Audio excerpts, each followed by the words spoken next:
Hello, everyone. Welcome to TMI, Too Much Information Live, with your host, myself, Moondog, where we'll be going over some of the videos that I've posted this week on my various channels. And also, I'll be reaching out to you for your help in developing thumbnails and ideas for upcoming content that I'll be posting up and working on. So I also want to let you know that we have a special guest today. Viejo is also on the side chat. I just noticed this right now. So he'll also be commenting on the side chat. But hopefully he was able to get into the StreamYard link that I sent him previously. And I'm sure he'll post up there if there's any difficulties. But just want to make a quick check to everybody. I've had some sound problems in the last couple of episodes. Just want to make sure that everything sounds okay on your end. I'm not too low in terms of volume, but let me know in a side chat if I am, and I will make adjustments on my end as well as I can. And I just also wanted to bring on to give a shout out to this episode sponsor, which is Aura, and they are a cybersecurity company that I use. And what makes them special is that there are other cybersecurity companies out there that offer you VPN services or spam blockers or fraud alerts, or they will help you get off of data broker lists. Well, those are all well and dandy, but Aura bundles all of this into one service for you. So you're paying one monthly fee to keep yourself protected when you're on public Wi-Fi, or just to reduce the amount of spam mail that you get. Well, you'd have to go just like all these streaming services, you have to go to individual ones, unless you go with Aura, and Aura bundles them all together. And on top of that, they also give you $1 million in identity theft insurance. And it's just getting harder and harder nowadays. In fact, I just got this in the mail, by the way. This is from Change Healthcare, and they said to me, they sent the mail on February 21st, 2024, CHC found activity on our computer system that happened without our permission. We took steps, and we called law enforcement, and on May 7th, we learned that a cyber criminal is able to see and take copies of some of our data off of our computer systems. This is what their mail to me said.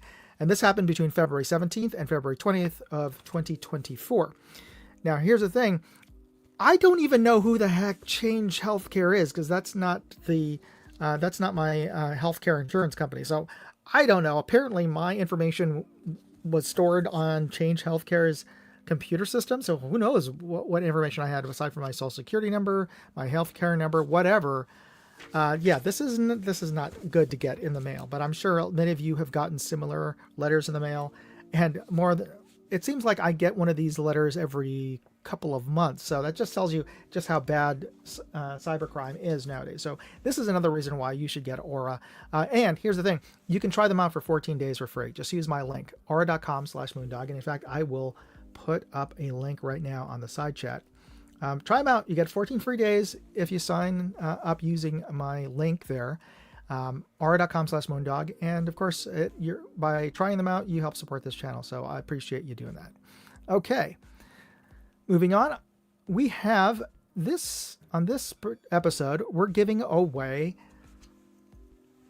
a prize from Vector Optics, and this is a poker chip, a Vector Optics poker chip, and on the back of the poker chip it actually has a coupon code that gives you 12% off of their products. Well, I'm giving away 5 of these cool little poker chips to 5 winners out there, and all you have to do is put the mystery brand or mystery company in the side chat with a hashtag first in front of the name, and here's your first clue.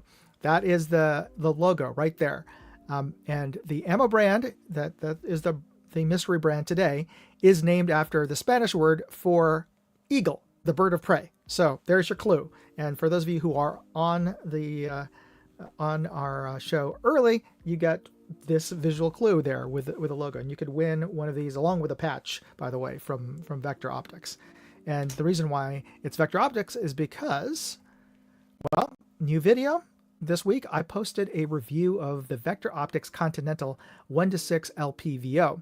And this LPVO is unique in that it is a Chinese-made LPVO scope that uses German shot glass, ED shot glass, which is, one of the best quality ED, well, best quality glass makers in the world is shot. And the fact that it is a Chinese-made scope with a sizable discount versus a European-made scope that uses shot glass, so it is at least half the price of a comparable European scope. And you can name a couple of different European brands out there that make scopes, and even some US brands. And this has German shot glass, which is rather, and it does show up in my testing. So I did post up a video, and I wanted to share that with you. So let me bring that to the stage. We are looking through the Vector Optics Continental at its lowest power of 1. And at 1 power, a good LPVO should look like your naked eye. And I'm looking for any distortions or fisheye effect on the outer edges as I move this around. But overall, this looks good. And I'm looking for any shift or size changes of objects as I bring it in and out of the scope view. That blue car there to the left looks the same size and position, as well as the telephone pole looks in alignment as I bring it out in and out of the scope view. So let's lock this down, and I gotta say, overall image quality is really good. Nice contrast and color rendition overall, brightness. And I'm gonna pause it right here, just so you could see, and I'm gonna bring it back.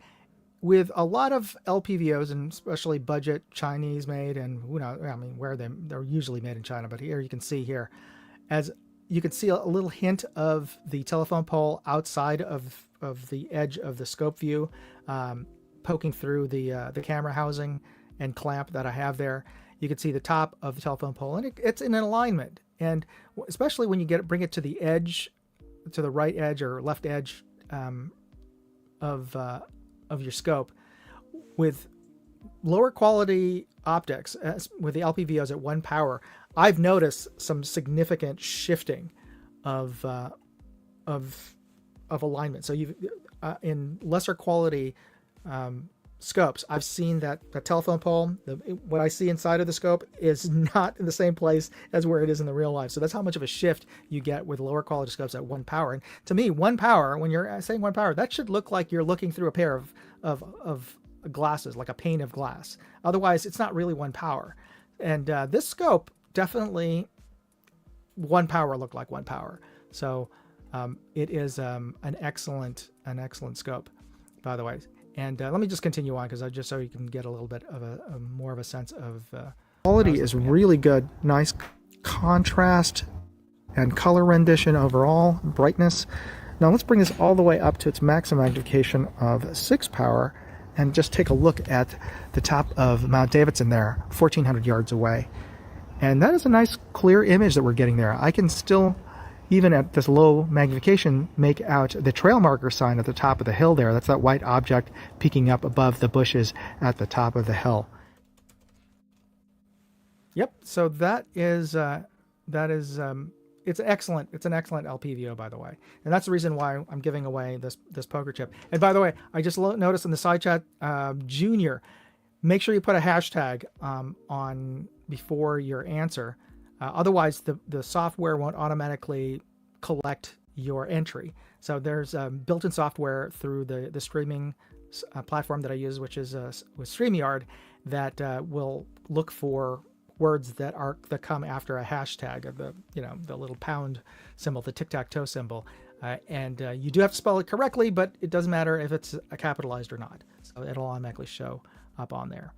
All right, so yeah, that was the video. I posted an in-depth review of this scope, and I am quite impressed with the quality that you're getting for relatively inexpensive. It's not their cheapest scope. Their Continental is the top of their scope line, by the way, because it has German shot glass. But the quality in the build and the design of the scope, I think it's top notch. It's as good as some higher tier or even sort of premium scope brands that I've tested out, both U.S. made and European, in terms of just the design of the body of that scope. So I was quite impressed. This is the first time I've reviewed a Vector Optics scope.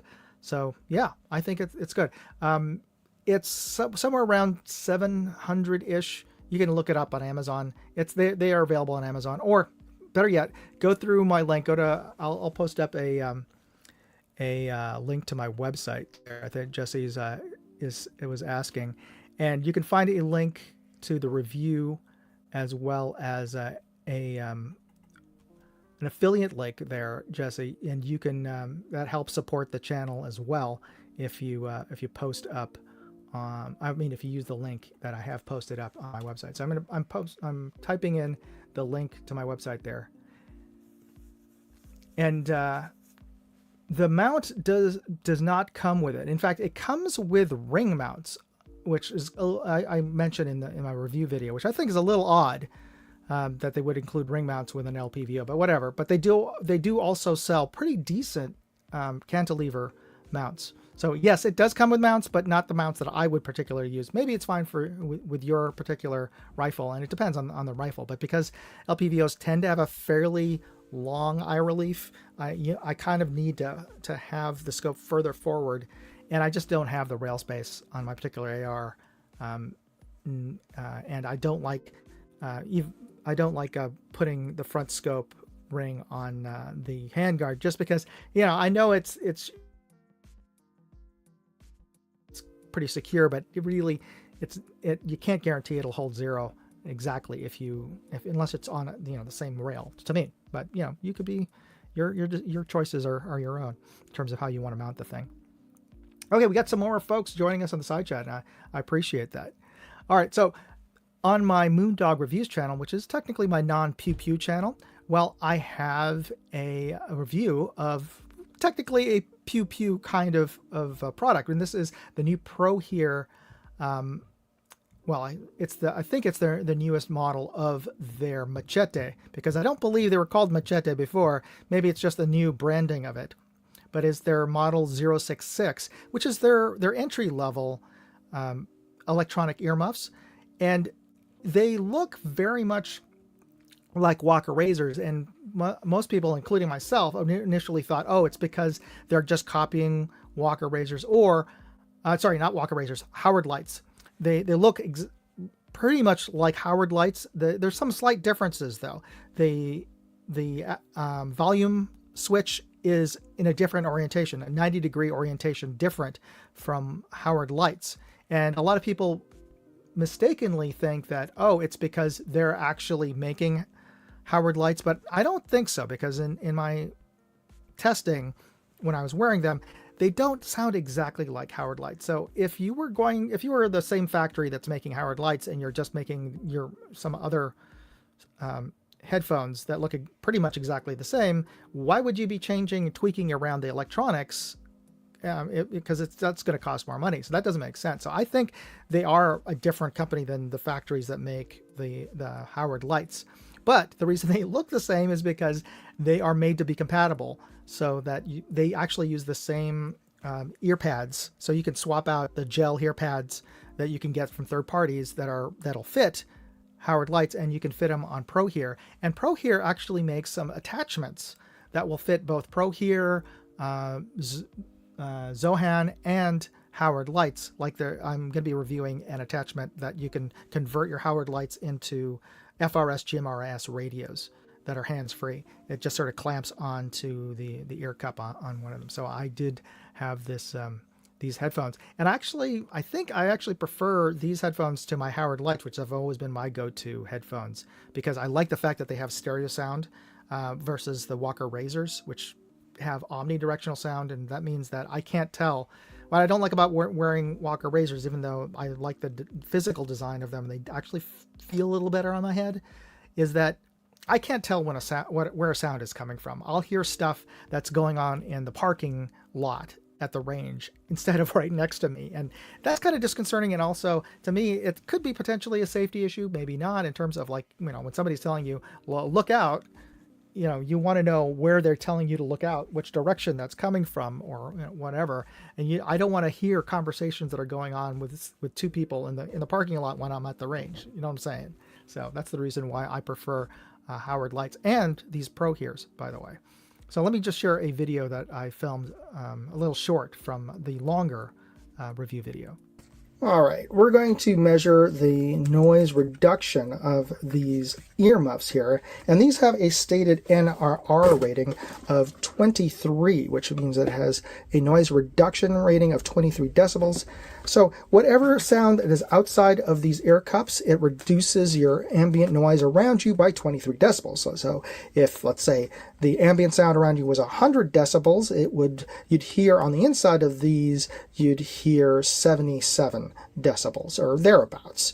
And the reason why this is important is that OSHA and ANSI and other sources say that any prolonged exposure to sound levels above 85 decibels can cause long-term hearing damage, and that could cause tinnitus. And when you lose hearing, you don't get that back because that is permanent damage to you. So just to give you an idea what normal sounds are like, well, let's use the sound meter here. And just hearing my voice, I can speak and be about 70 to, you even saw 90 there. So we're about 80 decibels is the sound of a regular human voice from a fairly close distance. And even an office environment is usually around 90 decibels with the sound of people talking, phones, air conditioners, etc. And to give you more context, the sound of, say, a leaf blower or gardening equipment like a chainsaw, well, that's about 110, 120 decibels. So you want to reduce those loud noises above 80 decibels to get them down to a safer level below 85 decibels. So we're going to test this out using a known loud sound source. In this case, we're going to use my Dyson hand vac here. And this is a pretty loud hand vac for those of you who have ever used Dyson. And let's see how loud this is. We're going to position this about 5 inches away. And it's loud. All right, so I saw a wide range there, anywhere between 108 and 103 decibels. So let's just call it 105 decibels for this particular test. And now we're going to put this sound meter and the microphone inside of the ear cups of this headset here. I'm going to squeeze them together because just to give a better sound seal inside of here, because this microphone is not shaped like a human head is. So, all right, let's see how loud it is now.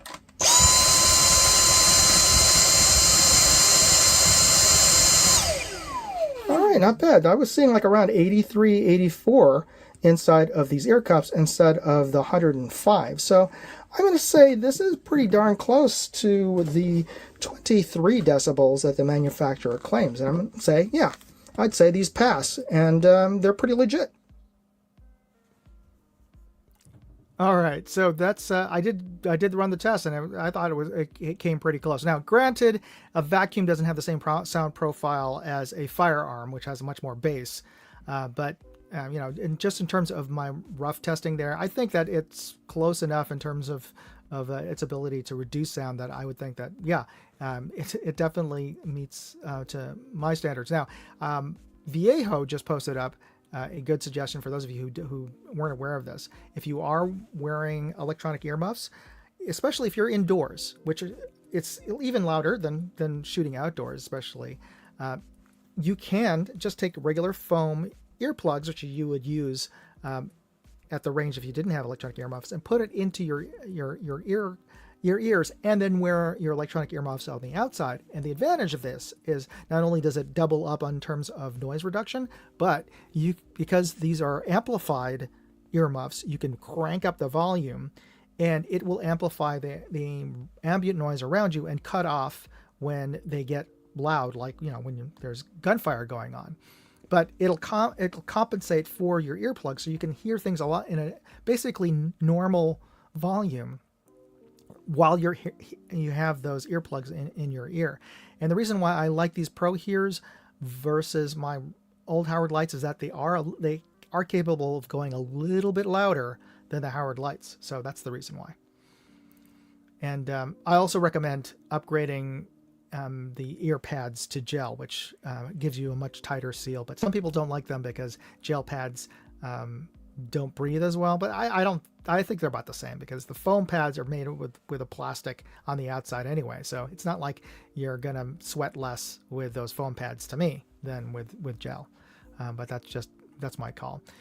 Anyway, so that's what I had posted in my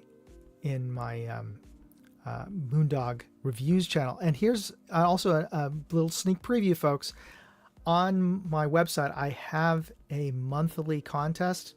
Typically, I have a contest every month. Some months I don't get a sponsor, but this case, starting in May, I will be offering a contest to win a pair of these Pro Hears from Pro Here.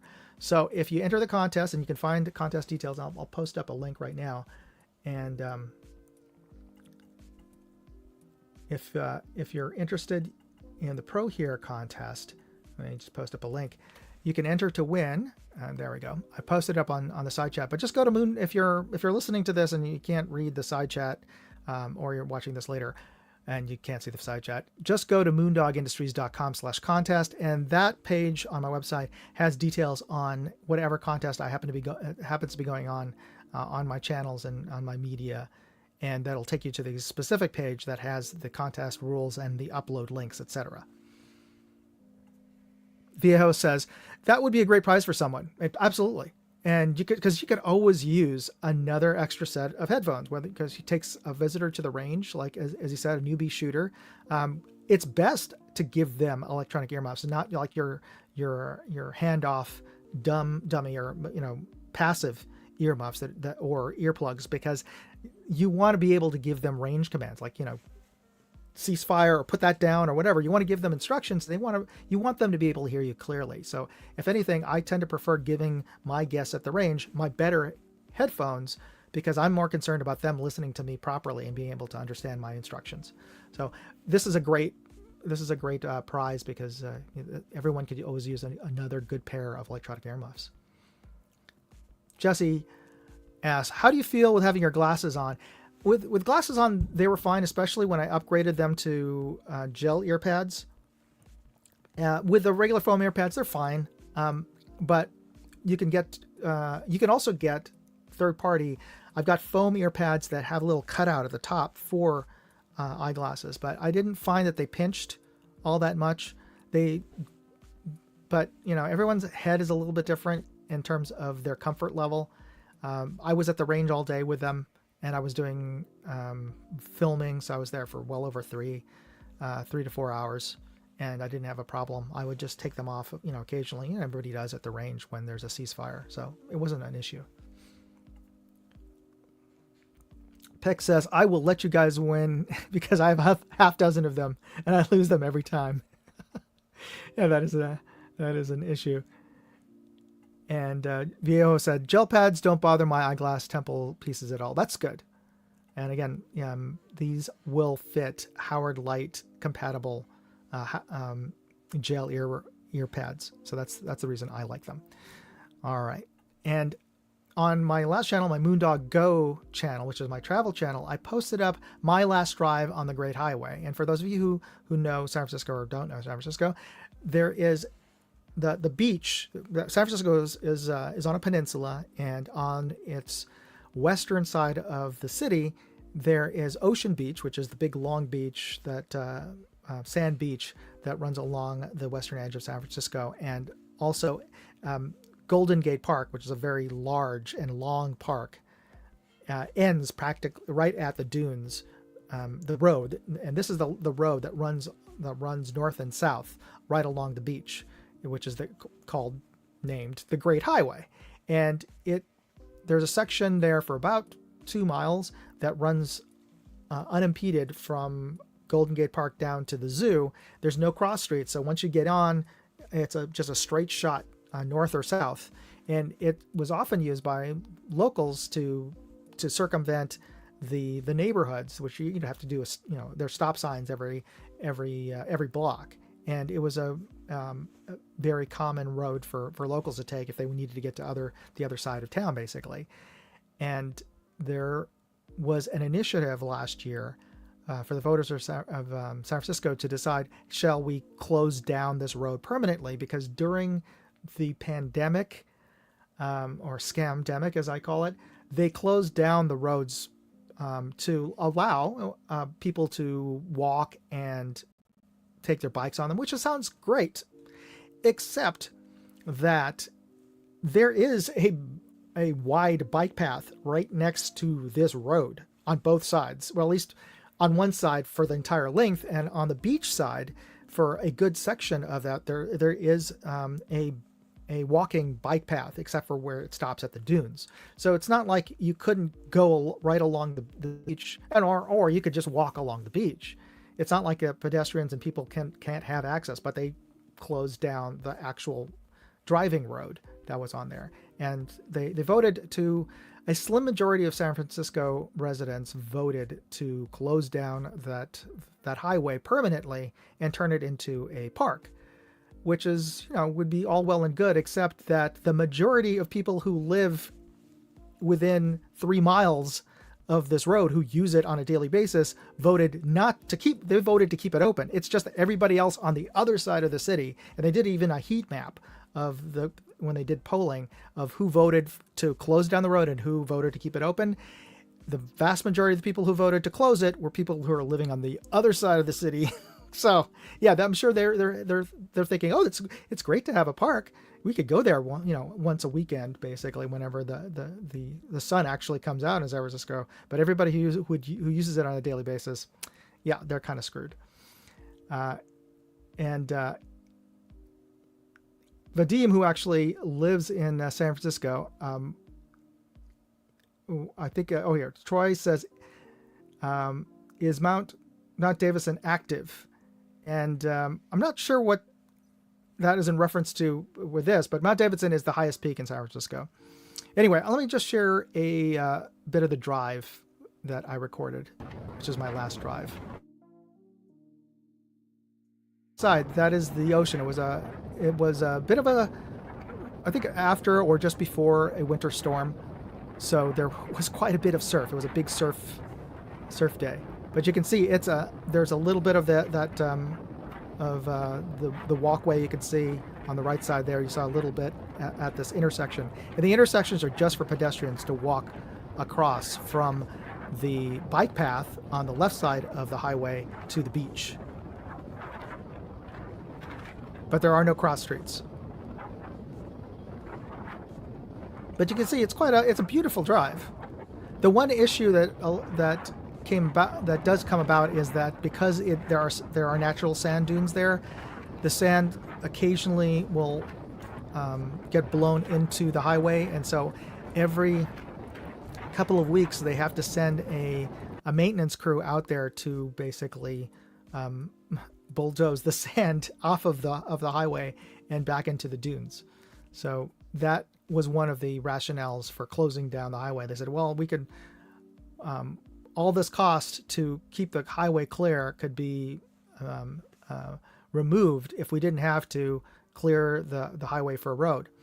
Yes, except that if you're going to turn it into a park, you're going to have to still send crews out there on a regular basis to bulldoze the sand out of this park now, unless it's all sand dunes, in which case then you have a whole beach of sand dunes to the right of it for a good 100, 200 yards. Why do you need more of it? But anyway, I obviously am of the camp of keep it open, but anyway, they voted to close it. All right. Enough of my rant about that. I wanted to get your input on a new video review that I'll be posting up, and this is for another LPVO, the Easy Shoot, and this is also a 1-to-6, but this one is a very budget LPVO with a street price anywhere around about $100. And sometimes I've seen on Amazon or coupon codes that'll actually bring this down below $90. So very inexpensive scope. And it is from this company called Easy Shoot. And I've reviewed one other of their scopes a while back, and that scope did not, well, it was a budget scope. The 1 power was not quite 1 power, definitely had some distortion. But in any case, this scope is much better than that earlier one. I really like the reticle, which is kind of a copy of the Vortex Vipers reticle. To me, it looks very similar. But I like that reticle, by the way. So anyway, I'm posting up a review of this scope. Let me know what you think of it. To answer Tim Mooney's question, The tube diameter of this is 30 millimeters. Let me double check that. I just want to make sure that I'm giving you the right information. So let me just grab my calipers here. I'm pretty sure this is a 30 millimeter. All right. Yep, 30 millimeter. I had to cycle it through. For whatever reason, it was showing up as inches. Let me turn that off. And it looks like I'm going to have to swap out the batteries of this anyway, so I'll leave this out. Anyway, so 30 millimeter tube, and the turrets are actually pretty decent on this. I don't know if who makes this, if Easy Shoot actually makes this, but the turrets remind me a lot of Discovery Optics or Sig Sauer in terms of their design, of how they look like, and they're pretty decent. Here, yeah, you can hear them. There you go. Anyway, let me know if you have any thoughts as to a good headline for this. And post it on the side chat if you have any ideas for, or post it in the comment section if you're watching this video after this live stream. Okay, so let's move on to the next clue for the mystery brand. Oh, here we go. Let me just go back for a second here, just so you can see his suggestion here with this image. World-class clarity, down-to-earth pricing, vector. Except this is not the vector. this is the Easy Shoot. But I understand. Yeah, it's good. And Jesse says, post the reticle. I don't know if I have a shot of the still of the reticle. Let me see if I can find it for you here. I don't know if I have one handy, but let me see here. And while we're waiting, if you guys can think of any other suggestion for a okay, here we go.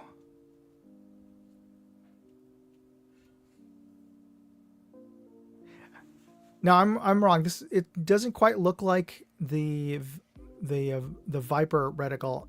If anything, it looks a little like the primary arms, one of the primary arms reticles. I was thinking of the Vector Optics reticle when I was saying it looks like a Viper, but this one is what the reticle looks like on the Easy Shoot for Jesse there. All right. Okay. Back to the clue for the chip with the discount code.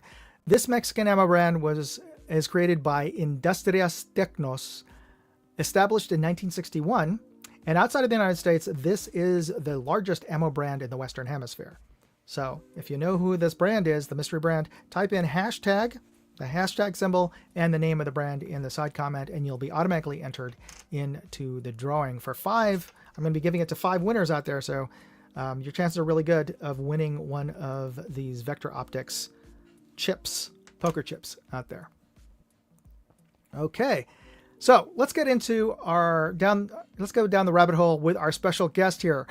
And this guest is Walter Bunning, aka Viejo, and he's the creator of Viejo con Armas on YouTube, which is at Viejo2A, and it's a channel that focuses on ammo reloading and firearms, and his career has spanned, aside from doing YouTube, he's worked in agriculture, forestry, and law enforcement. And I'd like to bring, as my special guest onto stage here, Viejo. Viejo, how are you, buddy? Hey, doing good here down south. Over on the left coast. For those of you who don't know, I'm partway between LA and San Francisco, near between Santa Barbara and San Luis Obispo. If that narrows it in a little bit closer, a town is called Santa Maria, is where I am. Ah, okay. So yeah, we're doing. You're looks like from your window, it looks like you're doing about as good weather as we're having up here. It's kind of dreary today. Oh, is it? Yeah, it's been overcast all day long. I mean, it's bright, but it's it's not real dense. But we used to get the morning fog starting in mid-May or so, and it would last through June. And now we start seeing the morning fog in early April, and it lasts through July. And it's I mean, it's a law here that it has to be gone by 11 o'clock in the morning. So it never gets hot here. I'm only 6 miles or so from the coast. And so we have a lot of onshore flow and never gets Oh, hot. But that's that's where we get great. all the fog. Our friend Mario Mosin, if you guys know him, lives that away over in the Central Valley of California in a town called Oh, I didn't Bakersfield. realize. Yeah. Oh, well, it gets hot. And so, what happens is when that California's big Central Valley heats up and all that hot air starts rising, something's got to come in from somewhere to fill in that void, and it comes from right here where I am. And so it pulls that moist air in off the ocean. As soon as it hits the slightly warmer landmass, boom, instant fog bangs. But we don't get hot. Yeah, I much. That's one reason I like living. One of the few reasons I like living in San Francisco is the weather. It's just mild all the time. Yep. And well, also because you're born and raised California, correct, Walter? Oh yeah, just down the road from you in Gilroy. So 60 miles, 70 miles, something like that. Mm-hmm. It's been a long time since I lived there. I still have family that lives there, but I'm getting up there in years, as you guys know. And so when I was a kid in Gilroy, my father was an MD, and when he first brought us there from Kentucky, I think the town only had 5,000 people or something like that in it. And when I left, it might have in mid 60s, it might have been 15,000 or something at the most. It had just started to grow at that time. And now, of course, it's contiguous with the Bay Area. I mean, there's just like hardly any open space between them. Oh, practically. There's still a few. Yeah. There's still a few holdouts in terms of farms, right, between Gilroy and San Jose, but it's creeping down there, especially around Morgan Hill. Yep, real busy. So is the there. traffic, unfortunately. Oh, it's awful. And even the little town of Hollister has become a bedroom community for Silicon Valley and San Francisco. Those people are moving down there, and so you can imagine what traffic is like now. It's my goodness, it's awful through there. But once you get to Salinas and start going south, it doesn't get bad again until you get to Santa Barbara. Then the LA traffic picks up. So right where I am, we're in pretty good shape. You can lay down and take a nap out in the middle of 101 in the afternoon. I'm sorry that you get folks from LA. I grew up in LA. So, yeah. Now, tell me a little bit more about where you grew up and what brought you down over to the Santa Barbara area. Good question. So, when I was growing up in Gilroy, it was basically an agrarian community. A lot of Italian, garlic capital, right? Yeah, garlic capital. Yeah. A lot of Italian immigrants actually settled that part of Santa Clara Valley early. Because the climate and soil types there were similar to what they had back in Italy.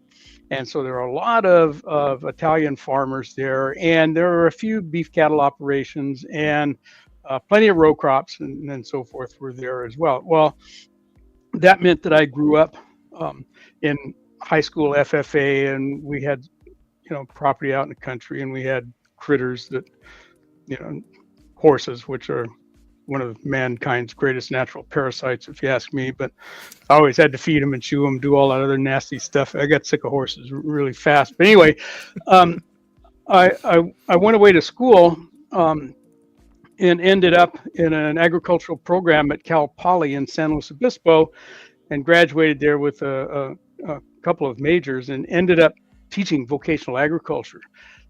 I was about halfway through my student teaching, and I got a call one day from the teaching supervisor there at Cal Poly, and he says, "Hey, Bunning, you want a job?" And I said, "Is there a cow in Texas?" I was broke, man. I didn't have any money left.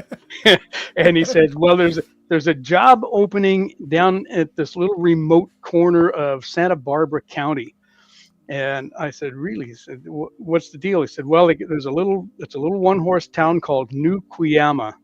I said, "Isn't that in South America or something?" He said, "No, it's this little town out on Highway 166, and their agriculture teacher had to leave, and this is middle of April." And I said, "Yeah." Was this a high school or a community college? It was a high school. Okay. It was part of the Santa Maria High School district where I am where I live now at Oh. that time, but it's 60 miles inland. And so there was a big oil strike out there in the 50s, and that money built a high school. They actually plots the town down, mobiled it in, built a town out there for the oil field workers. And so there was a high school. And so anyway, I went out there and started teaching the ag program along with math and typing and computer programming. But there's a little 7 teachers in the whole school, so you wear a lot of different hats. In the community, I was the chairman of the PTA. I worked for the fire department. I was part-time deputy sheriff. You end up doing Deputy a lot sheriff? of stuff. Yeah. So I went to class with my turnouts and deputy stuff Was this in my was this car. in the 80s? This was in the early mid 70s when I started The out 70s. there. Okay. And then I stayed out there for about 12, 13 years or something, and then moved into town and became all citified, and ended up going back to school and picked up some more credits, and ended up teaching physical science instead of agriculture, just because I finally ran out of gas on the summer fairs and all that. I said, I don't want to do it. So you were teaching computers back as early as in the mid 70s? Oh yeah, Apple Computer Company in their early stages. Oh. Okay, in the late 70s. Yeah, that was like the Apple ones. Yeah, Apple and II. then Apple II, and so Yeah. they gave me an Apple II. Wozniak and Jobs, both. I had a signature on it, and wild. they said, we'll give you this if you'll promote it, and show the kids how to use it and stuff. And so, I said, well, I don't know. There wasn't any software. There was no disk drives, no hard drives for sure. I mean, there was nothing like that. You had to, if you were going to program anything, it was all in Basic or assembly language. Yeah. Yeah. And we used mostly Basic. It was just too simple for the kids to learn, And anyway, so we had eventually they gave us a couple more, and that's actually started a long relationship that I had with Apple Computer. I ended up working with the University of California in Santa Barbara on a bunch of educational research stuff, mostly science related, but I got donated a lot of material from that was Apple. very smart of them early on. That's how they really grew their market, is by basically giving away huge discounts or giving away free stuff to schools. Yeah, they outfitted between grants through the university and Apple Computer, they completely outfitted my whole science lab with computer at every lab station and all kinds of interfacing hardware and software and stuff. It was really cool. And I never had to pay for any of it. But anyway, that established me as an Apple user, and we're doing Apple's. You're seeing me through an Apple computer, and it just kind of stuck. I kind of get Apple, and I've had good luck with it. But anyway, so while I was out there, I had already been a certified scuba diver, and now would you do that? You did that for fun, though. I actually taught scuba for about 15 years. Oh, okay. And quite a bit. I ended up being a master instructor, which means I could train instructors. And eventually, all of my diving buddies moved away or died. So I haven't been I haven't put a tank on it in a long time. But anyways, but I did do that and rode a lot of motorcycles. All around. Did you do most of your diving out over in the channel? Yeah, I dove around the world too, but primarily out at the Santa Barbara Channel Islands. That was our spot to go, and some along the coastline. But we did a lot of diving out on Santa Barbara's Channel Islands, Santa Cruz, Santa Rosa. So you would do primarily. Well, those would be boat dives, but mostly. Did you do any shore diving? That's a bit of a we did. Yeah, most of our classes start off with a beach dive for their first what we call an open water dive to get out into the ocean. You go into the swimming pool a few times first, go to the beach, learn how to get in and out through surf without going purling and I did that once and I said I'm done. I'm not going to do any shore dives in California. And then we'd hook up with one of the dive boat companies out of Santa Barbara, and on a charter and go out to the islands and dive out there where it was really good. The water's cold off our coast here. It's not like in the Bahamas or, the Red Sea or Med or any of those places. The Caribbean, water's cold, so it's all wetsuit stuff. But the biomass that the cold water supports is greater than it is in some of those warm water environments. Warm water cooks everything. Yeah. So it's actually less oxygen in the water because of that. Right, and the kelp forests and stuff, that was our happy hunting ground out there at the Channel Islands. And we had some of that onshore too. It's just the visibility was never as good. So you couldn't see the sharks till they were almost on you. Did you see many sharks when you were out there diving? Oh yeah, we always saw some. I mean, there's 350 species of sharks, and most of them are not particularly dangerous or particularly big. But sand sharks, puffer sharks, angel sharks, leopard sharks. There lots of them are out there, and they're not particularly dangerous. So we always had Walt's rule: if the shark was bigger than me, we got out of the water. Did you ever see any great whites out there? Because I always hear that they're out in the channels. I saw one only while I was in the water. We would see them from the boat, and not dive there. There were a couple of places we went where the abalone were great back in the day when you could take abalone, and we knew that the sharks were going to be there because the sea lions were there also. And so we would pay particular attention and talk to the other boats, and if anybody had seen them in the area we were going to go, we wouldn't go. We'd go somewhere else. But if it looked good, you put the beginners in the water first. Here, hold this rock. I'll be right back. Just kidding. That's hilarious. I used to scare them. I shouldn't tell the story, but I will anyway. I did a lot of free diving, and our free diving fins are big, long. They're big, yeah. Big, long fins, okay? And I would strap a set of those onto my weight belt just before we entered the water. We're off the beach. We're going off the beach, right? And just got a big old giant dive knife that looks like about 4 Bowie knives long. You got that strapped on there too. You got all of this crap, and these big giant fins. And I just would bait them up until somebody finally asked, why do you have that extra set of fins? And same answer every time, and everybody just looked at me like I was crazy. But I said, that's in case we see sharks. And somebody would say, well, you can't outswim a shark. And I said, I don't have to outswim the shark. All I have to do is outswim you. They get so irritated. Anyway, so yeah, we did scuba and we did motorcycles and lots of camping. In fact, I'm hooking up tomorrow. I'm taking off and meeting some of my old motorcycle buddies over at where Lake Isabella is.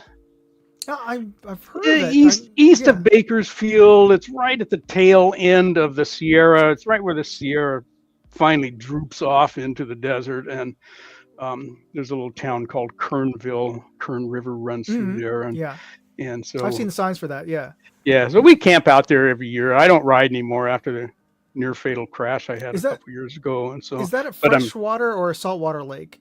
Oh, it's freshwater. Yeah, it's way inland. Okay.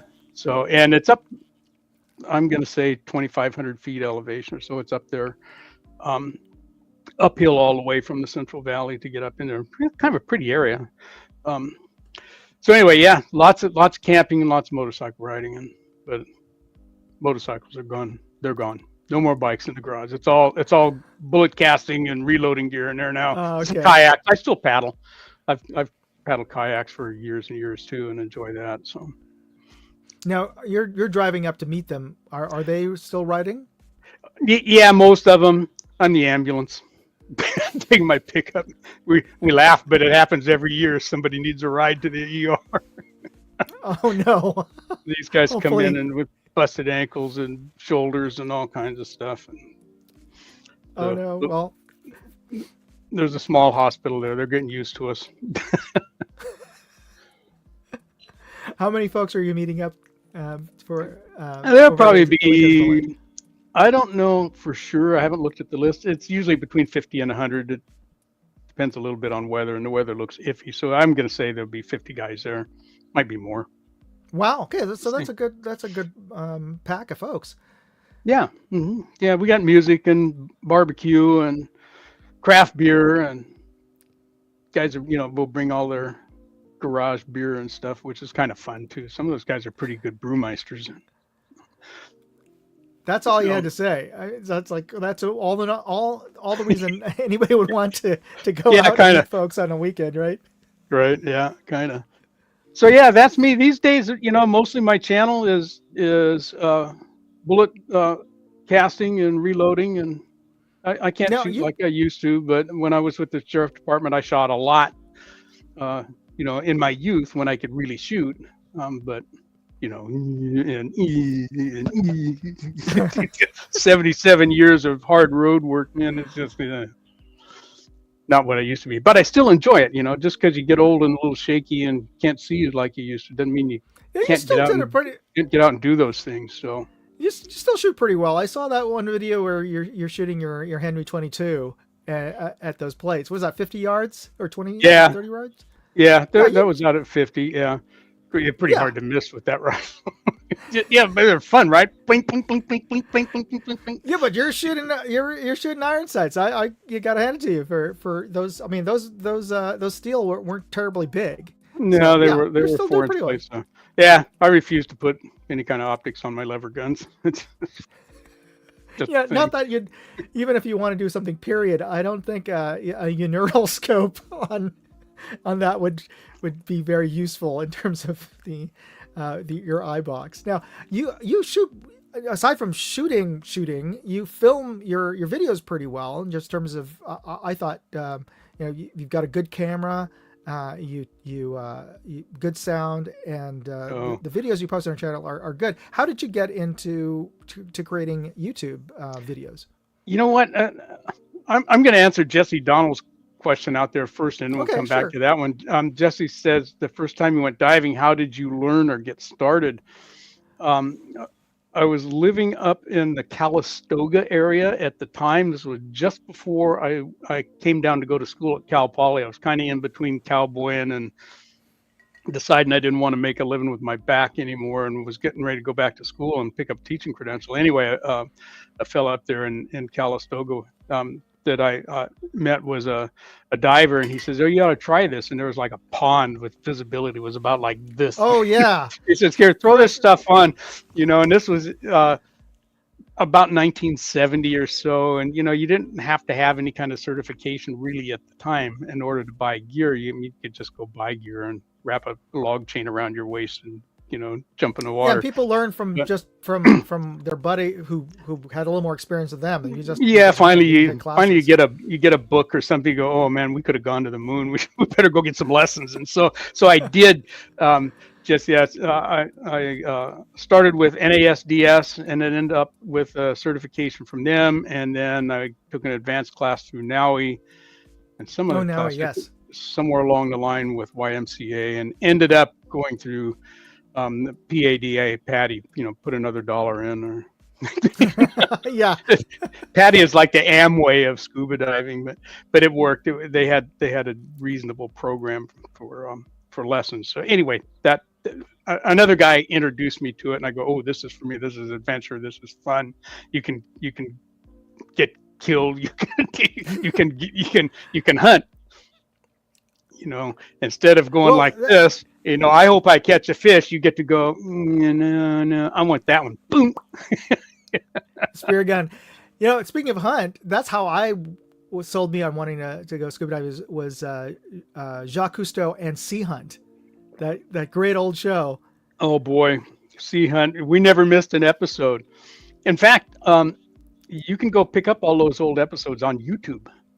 They're there. Yeah, for you youngins out there was this TV show called Sea Hunt. It was Lloyd Bridges. Lloyd Bridges. That's Jeff Bridges' father, and he was the star of this show. Yeah.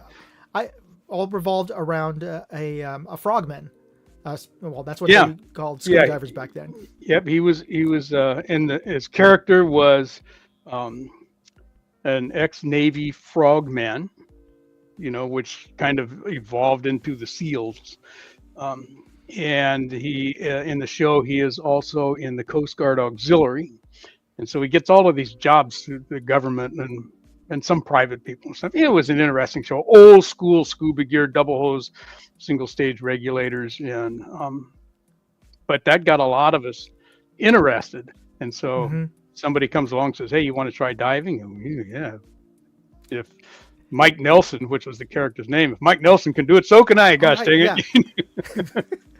So yeah, It's that was good as stuff. long as you know how to swim. It's not in many ways it's a lot easier than snorkeling. Oh yeah, You just gotta yeah, bring more equipment with you, but that you yep, don't have to yep, worry about the position of your head to breathe, things like that. yep. And to Moving in Jesse's three other dimensions, you question, know. yeah, barracudas. The only reason why barracudas have been known to attack divers, as far as my experience with them, is because they're looking for something shiny moving. That's because their prey is Hmm. smaller sardines, and sometimes your gear will have a glint in it, or a snorkel strap or something, or your ear strap will flop around and look like a fish, and then they'll go after it just because of their Hmm. instincts. But generally, barracudas aren't necessarily vicious or want to bite you Yeah, for. and, strike my tank one time, and these were Oh, steel tanks, so bright and shiny, and so I got barracuda tooth marks on one of my tanks, just like little dents, not even dents, scratch marks. He came in, bam, and all I saw was him swimming away. I think he was going, oh, God, dang, that was no good.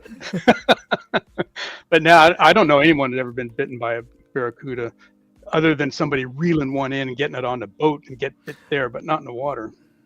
now it's a different thing. You might know this better because you did spearfishing. When you are spearfishing, or you are hunting, because of that blood in the water, it does cause there a lot of predators' behaviors to go into the attack mode that they Yeah. usually would not bother regular scuba divers. Close in the shore, we mostly had problems with the sea lions and seals. Mm. You'd have a stringer of fish, hanging off your belt, and Oh, all right. all of a sudden you'd feel this bam, and God dang it, there's a stinking sea lion taking off with your morning's work. Um, but yeah, you just had to pay attention, and you tried to not swim very far in that mode, you gotta. We used inflatables a lot, inflatable boats, small ones that we could launch to the surf and stuff, and get up, throw your fish in there quickly, and then go back and get more. But so yeah, and then so back to your question about video stuff, and how I got Mm-hmm. started. I'm trying to remember. I started quite a while ago. I lost one entire channel. I was up to about maybe Oh, yeah, 3,000 something subscribers, and then YouTube um, decided they didn't like me anymore. Mostly they didn't like what I was posting. They because it was decided, reloading. yeah, Yeah. reloading and bullet casting. I still don't get it about the bullet casting. Their guidelines say you can't show how to make ammunition. I said, this is not ammunition. You go look up ammunition and see what it says. You got to have 4 things put together into a cartridge, and then you have ammunition. But that's not what they just said. They don't care. They just said, nope, you can't show that. And so I did it 2 more times, and they said, see ya. So I had to start all over again. So I can't remember what the first video I posted. I still have them all. I have to go back and look and see what the first one I did. But it was for a friend of mine who wanted to know about a particular old press that I had. And so I said, I'll put a video up on YouTube. And I had a channel there. I mean, you do, as soon as you have an account, you technically have a YouTube channel. So I said, I'll post something up there. And he watched it, and so did about 50 other guys. Oh, okay. Somebody likes what, they see there. So I'll keep doing it. And as far as camera stuff, now I don't have any good gear. I got 2 GoPro Hero 8s.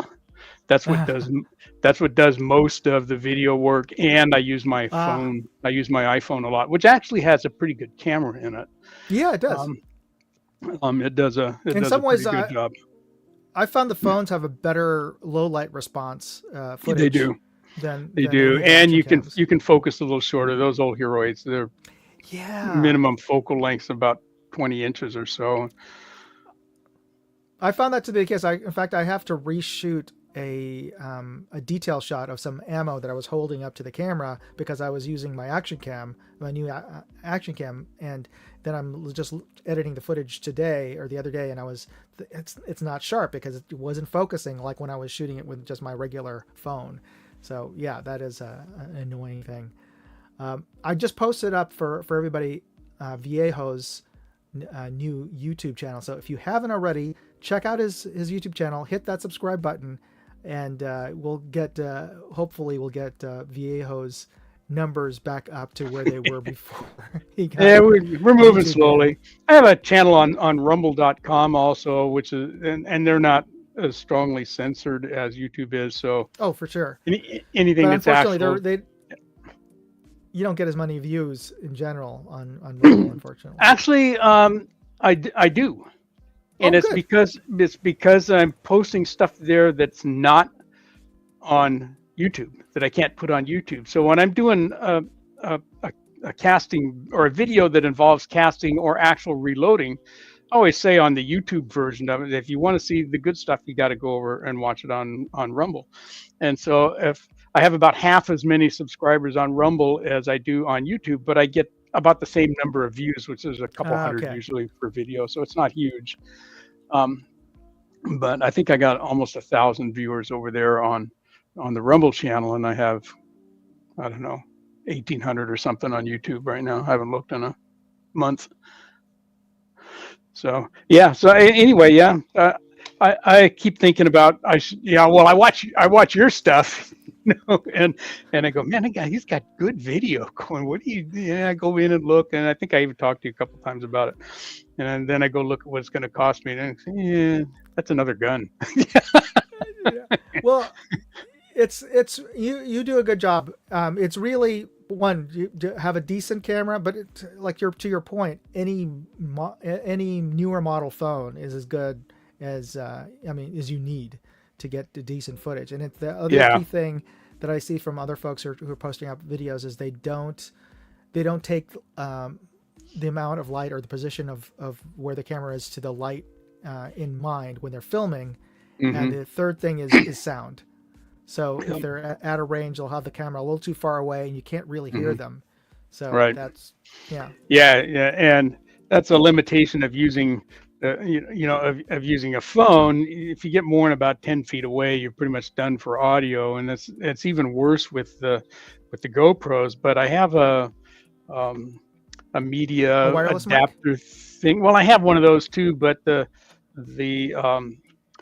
one of my Hero 8s has a media interface on it. You shove it into this little box, and it's got a nice forward-facing, much higher quality microphone, and and it also has a flip-up view screen, because when when that GoPro is facing you, when the lens is facing you, got no idea what's in frame without something that you can see. So and that thing has a good microphone and a much better. Yeah, even with the newer model GoPros, it does have a small screen. It's too small to see when it's more than hands length away to frame things properly. But that's a great reason to have that flip screen. So, I encourage everybody to try filming their own stuff. If anything, if you don't find that it's useful, at least it'll give you some context as how to learn how hard it is. And doing the filming is not hard. You need your phone and some kind of a tripod, and it could be just a little desktop kind of tripod. It doesn't have to be anything fancy. You prop it up on something and try it, and make a video of something that you enjoy doing. That way you'll be more excited about it, and it'll sound better. If it's something that you like to do.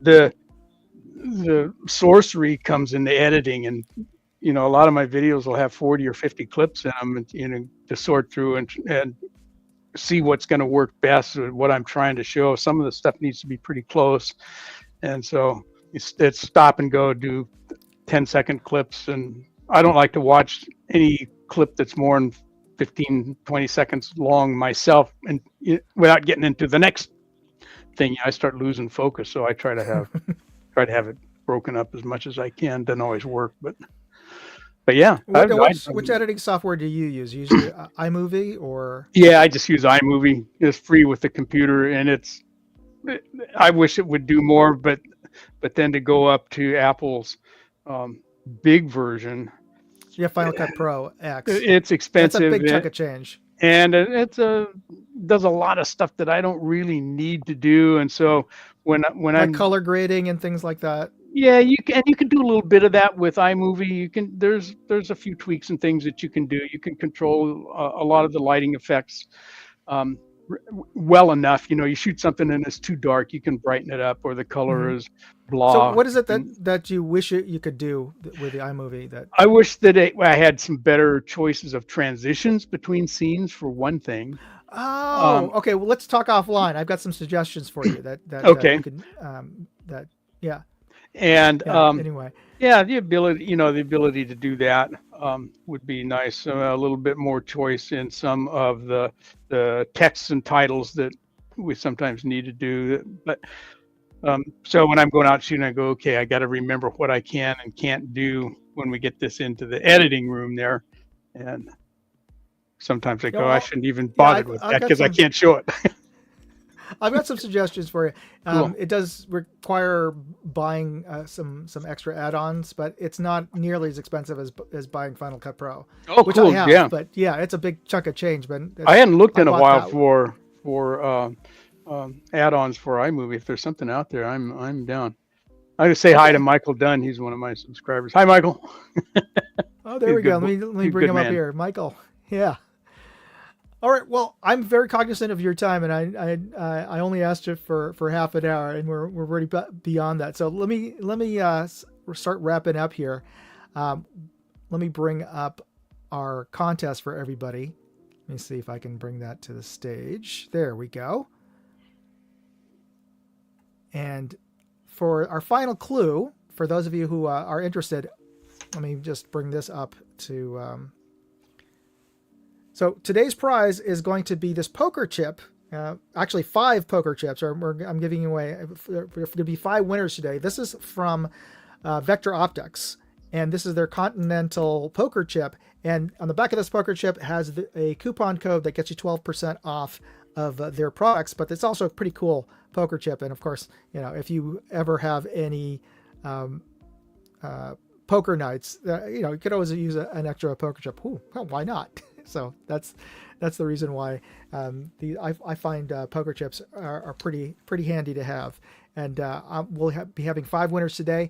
And all you have to do is put a hashtag with the mystery company, our brand name. And here's the clue, the final clue. This ammo manufacturer's name is often mispronounced, and you'll see it on YouTube videos, including some of my early YouTube videos. And you'll often hear this mispronounced as Aguila or Aguila. So if that gives you a clue. Now, if you want to know the correct pronunciation, I'll ask Viejo to do that at the end of when we do the drawing here. But I also did a YouTube video on my channel where I went to their booth at SHOT Show and had one of their representatives from Mexico pronounce their brand name correctly.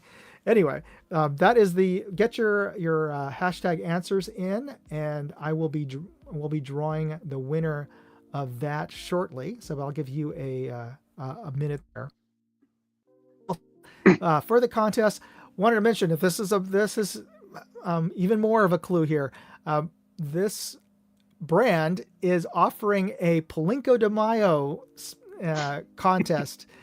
So the 5th of May is coming up soon, which is not Mexican Independence Day, by the way, to everybody.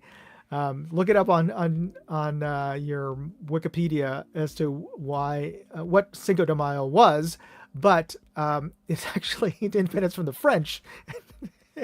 But anyway, they're offering a $500 swag bag, and all you have to do to enter their contest apparently is to tag them on any video that you post shooting their ammo at the range. So again, use your phone. That's the reason why I wanted to talk to Walter and get his input on using just your phone to videotape yourself at the range, and post it up on your social, on your YouTube or whatever, and just put at Aguila Ammo, and you'll be entered into their contest.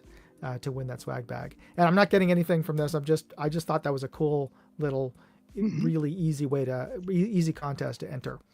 But in terms of easy contests, we're also going to be drawing the winner of my Discovery Optics bubble level contest, which I had last month. And I'm going to ask for Walter's help here. Let me bring in the wheel of names. So the contest ended earlier today. And let me bring a share screen to that. All right. There we go. So let me close these ads here. All right, Viejo, give me a countdown and let me know when to press this button to see who wins. 5, 4, 3, 2, hit it, Moondog. All right.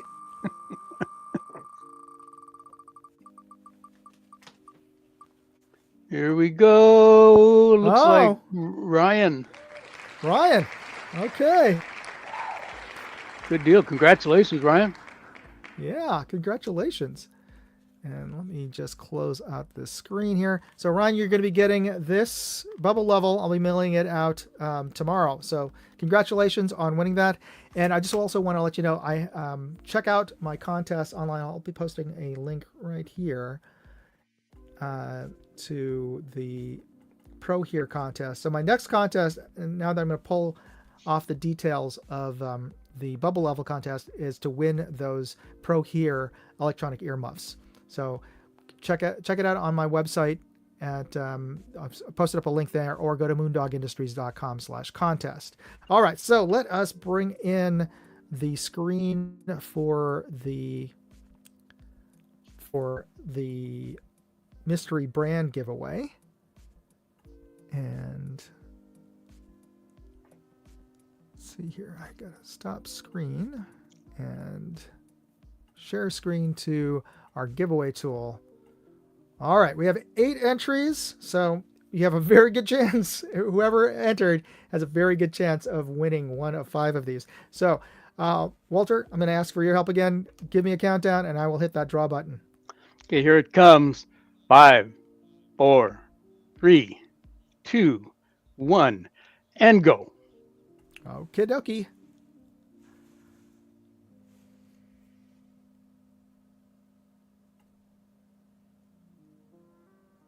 Vadim. Okay, so he's our first winner. All right, we're going to draw again.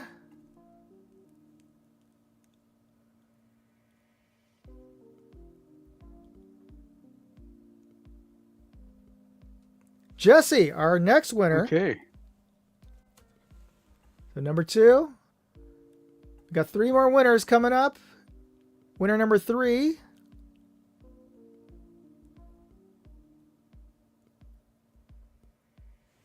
C's 33. All right. I hope I'm pronouncing that correctly. Looks right to me.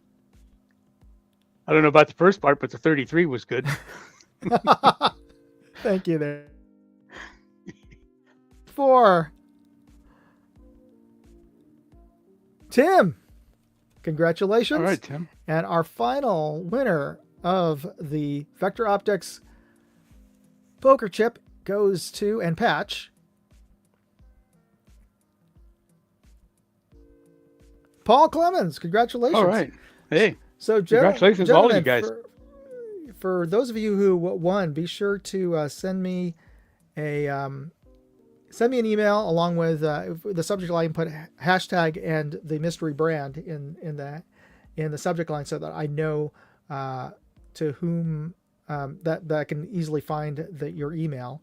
And let me just type in my email for you to shoot me an email. It's moondogairsoft@gmail.com, and I'll send you your poker chip and patch in the mail this week. Okie doke. All right, and I will stop screen. There we go. So again, I want to thank my guest Viejo for being my special guest on the TMI live stream today. And let me just post up, Walter, if you wouldn't mind posting up your Rumble link. I'm posting up your YouTube link right now. Okay. So check out Viejo's YouTube channel, and be sure to hit that subscribe button. And if you're watching this right now, be sure to hit that like button and subscribe button for my channels. And I will post up a link to Moondog Go, because that is actually one of the requirements to win those Pro Hear earmuffs, is to subscribe to the Moondog Go channel and take a screenshot and send that over to me. Again, you can find all the details at moondogindustries.com/contest to upload your screenshot to be entered into the contest here. And we'll just wait for Viejo's link. Yeah, see, I put it over on the other side here. Let's try it here. And if you haven't already hit that like button for this video, I'd appreciate it before you jump off. Yeah, it's not letting me post it. I got it over on the YouTube side, but it's not let me see if I can repost it. It just says fail to post on Moondog 2A. Huh. Is that because they don't like Rumble? Nah, who knows? Can you see what where it was? Is it Dummy Round? Is your channel, or is it No. something else? No, it's not Dummy Round. It's just Walter Bunning all okay. run together. At Walter Bunning. It's not even at. It's just you go to rumble.com and yeah, like then this. It's Walter Bunning. Just type it in like that. Walter Bunning all run together. Rumble.com, and then type in. They got a little search bar up at the top like everybody else does. Okay. Type that in, you'll find it. Let me just post it up for everybody. Yeah, I don't know why it wouldn't post over there. All right, so there you go, folks. Go to Walter's channel on Rumble, hit that follow button, and that's the easiest way you can support us. And I appreciate Walter, thanks for your time, and I really appreciated hearing about your adventures and diving. Since it turns out we're both divers in a past life. That was a lot of fun. I appreciate the invitation to be here. Good to see all of you folks out there in the chat, and we'll catch up with you next week. Sounds good. And for everybody else, catch both of us more often on Hillbillies live streams on Saturdays when our schedules allow us, as well as we have a bunch of other Pew Pew friends who are on that channel that you can watch. Anyway, again, thanks everybody. You be safe out there. God bless. Moondog out. Hey, I'd like to know what you thought of this video. Leave me a comment or chat with me on Facebook, Twitter, TikTok, MeWe, Instagram, or Locals. And if you want to see all of my videos, go to moondogindustries.com.